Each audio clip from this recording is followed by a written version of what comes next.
المرسلين وعلى آله وأصحابه أجمعين বাংলাদেশ জামাত ইসলামীর সহকারী secretary general কারাবন্দী মজলুম জননেতা জনাব এটিএম আজহারুল ইসলামের মুক্তির দাবিতে কেন্দ্র ঘোষিত কর্মসূচির অংশ হিসেবে বাংলাদেশ জামাত ইসলামী সিরাজগঞ্জ জেলা থেকে আয়োজিত আজকের এই বিক্ষোভ সমাবেশ ও মিছিলের উপস্থিত বাংলাদেশ জামাত ইসলামী কেন্দ্রীয় মজলিস শুরার অন্যতম সদস্য সিরাজগঞ্জ জেলা জামাতের সংগ্রামী নায়েবে আমির জননেতা জনাব অধ্যক্ষ আলী আলম আজকের এই অনুষ্ঠানে উপস্থিত বাংলাদেশ জামাত ইসলামী সিরাজগঞ্জ জেলা শাখার সংগ্রামী সেক্রেটারি সাবেক ছাত্রনেতা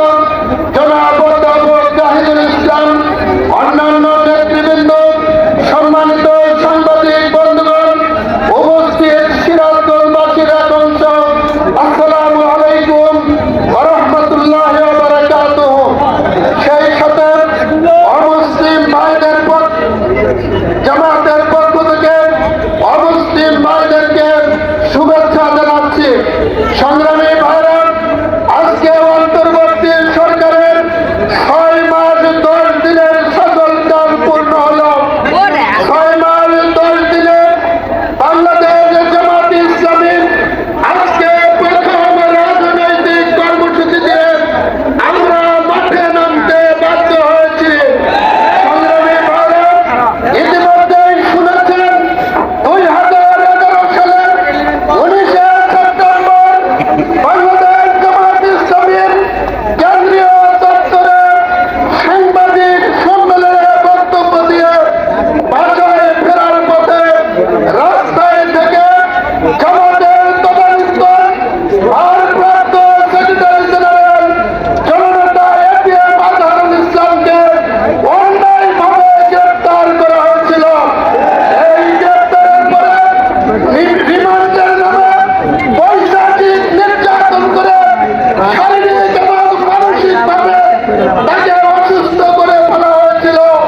তারপরে তাকে যথাযথ কোনো চিকিৎসা দেওয়া হয়নি। এভাবে করে 2012 সালের একটি সময় পর্যন্ত তাকে জেলখানায় আবদ্ধ করে রাখা হয়েছিল। 12 সালে তিনি সকল মামলায় জামিন নিয়ে জেলখানা থেকে মুক্তি পেয়ে নিজ বাসভবনে যখন উঠেছিলেন, সেই সময়ে পুলিশের বাইরে আইন শৃঙ্খলা রক্ষাকারী বাহিনী সকল বাহিনী মিলে একযোগে তার বাড়িতে চতুর্দিকে television camera, CC camera set করে তাকে গৃহবন্দী করে রাখে এবং পরের দিনই তাকে আবারও গ্রেপ্তার করে এই তথাকথিত যুদ্ধ অপরাধের নামে, মানবতা বিরোধী অপরাধের নামে যে নাটক মঞ্চস্থ করা হয়েছিল, সেই নাটক সাজিয়ে তাকে গ্রেপ্তার করা হয়েছিল। সংগ্রামী ভাইরা, আজকে তিনি জেলখানায় আছেন। আমরা আশা করেছিলাম অন্তর্বর্তীকালীন সরকার এসে ফ্যাসিস্ট সরকারের সকল রায় যারা দণ্ডিত আছেন সকলকেই তারা মুক্তি দেবেন। ইতিমধ্যেই অনেককেই মুক্তি দেওয়া হয়েছে, কাউকে কোর্টের আদেশে, কাউকে প্রধান উপদেষ্টার পরামর্শে, রাষ্ট্রপতির আদেশে কাউকে মুক্তি দেওয়া হয়েছে। যাদেরকে মুক্তি দেওয়া হয়েছে আমরা তাদের ব্যাপারে আমাদের কোনো ক্ষোভ নেই। তারা তাদের ন্যায্য অধিকার ফেরত পেয়েছেন। সকল মামলায় যাদেরকে সাজা দেওয়া হয়েছিল, তিনি যে দলেরই হোক না কেন, হন না কেন, তিনি অন্যায়ভাবে জেলে ছিলেন। সুতরাং বের হয়েছে। আমরা জামাত ইসলামীর পক্ষ থেকে তাদেরকে শুভেচ্ছা জানাই।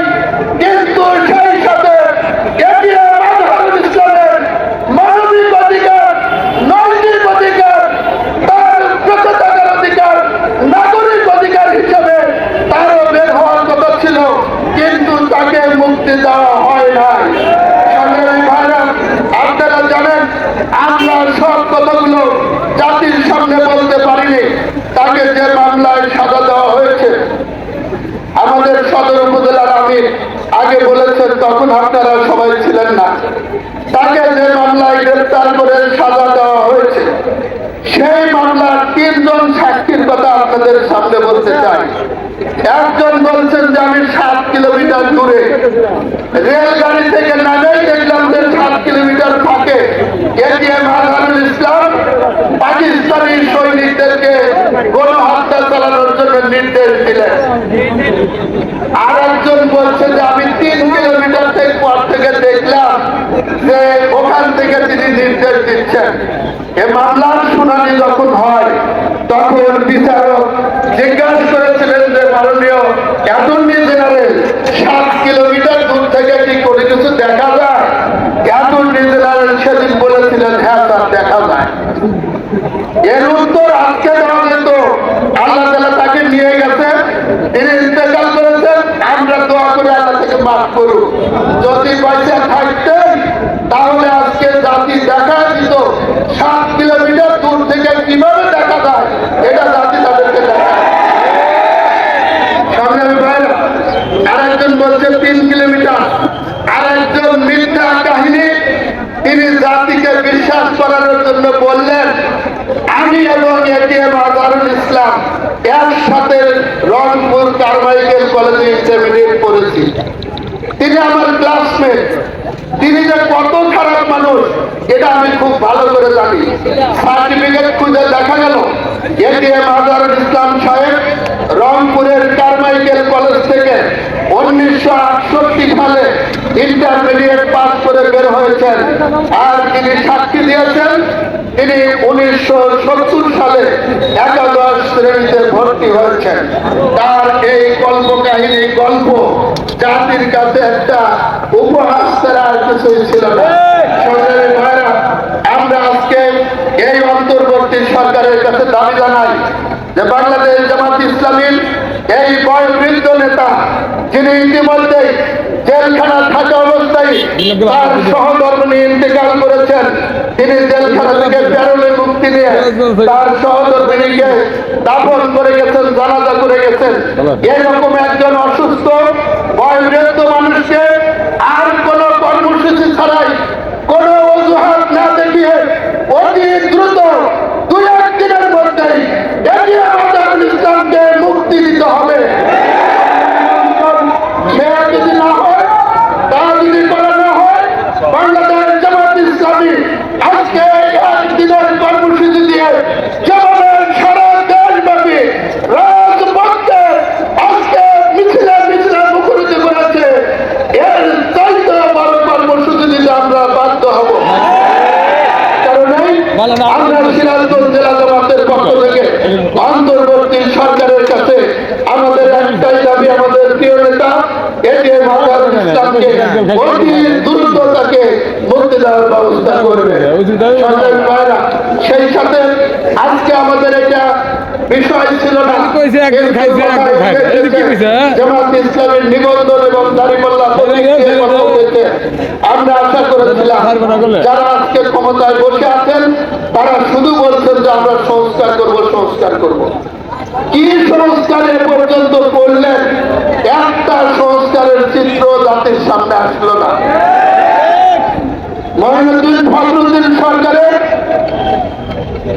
তাদের হলো দুর্বিসন্ধি ছিল। বাংলাদেশের রাজনৈতিক দল নিবন্ধনের যে আইন করা হয়েছিল, অসৎ উদ্দেশ্যে এটা করা হয়েছিল।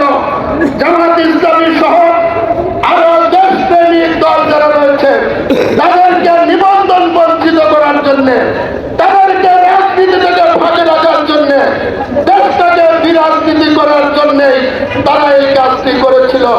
আমরা ছিল জানাইতাম, আমরা ধন্যবাদ জানাইতাম, আমরা শুভেচ্ছা জানাইতাম যদি এই সরকার ক্ষমতায় বসার পরে মঈনুদ্দিন ফখরুদ্দিনের এই ষড়যন্ত্রকে নস্যাৎ করে দিয়ে জামাত ইসলামের নিবন্ধনকে ফেরত দিতেন এবং জামাতের ঐতিহাসিক প্রতীক দাঁড়িপাল্লাকে ফেরত দিতেন।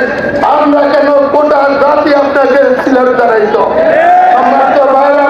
এই জন্য আজকে আমরা দাবি তুলেছি জামাতের নিবন্ধন, বৈধ নিবন্ধন, জামাতের প্রতীক, ঐতিহাসিক প্রতীক, এটা তো ফেরত দিতেই হবে।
করছে এই কর্মসূচি।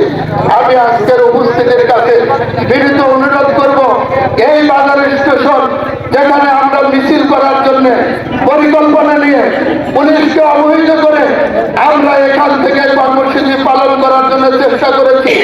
আমাদের জড়ো হওয়ার আগেই জল কামান, রায়ের কার এবং পুলিশ সহ অন্যান্য বাহিনীর লোকেরা যুদ্ধের সাথে সাথে এখানে আমাদেরকে ঢুকতে দেয়নি, আমাদেরকে প্রদান করতে দেয়নি।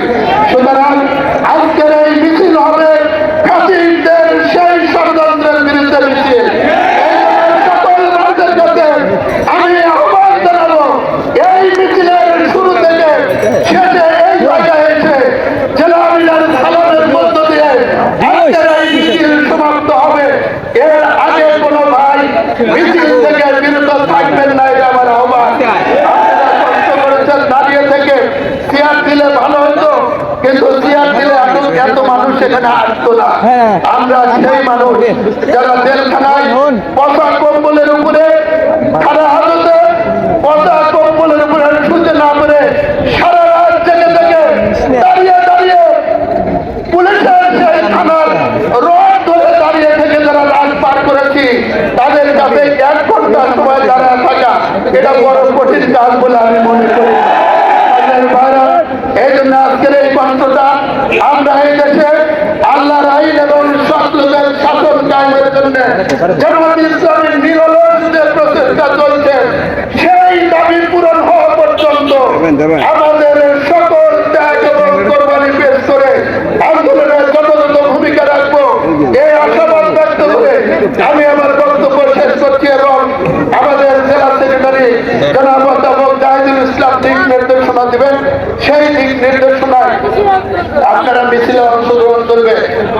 এই শেষ আশাটুকু এটা রাখি, কোন ধরনের অনুপ্রবেশকারী যেন আমাদের মধ্যে ঘটে কোনো ধরনের দুর্ঘটনা অথবা মানুষকে কোনো কষ্ট দেওয়ার কাজ না করে, এটার জন্য আপনারা সবাই সজাগ থাকবেন। এই কথা বলে কথা শেষ করছি। আল্লাহ হাফেজ। বাংলাদেশ জিন্দাবাদ, জামাত ইসলামী জিন্দাবাদ। আজকের বিক্ষোভ সমাবেশ সফল হোক, সার্থক হোক। আসসালামু আলাইকুম।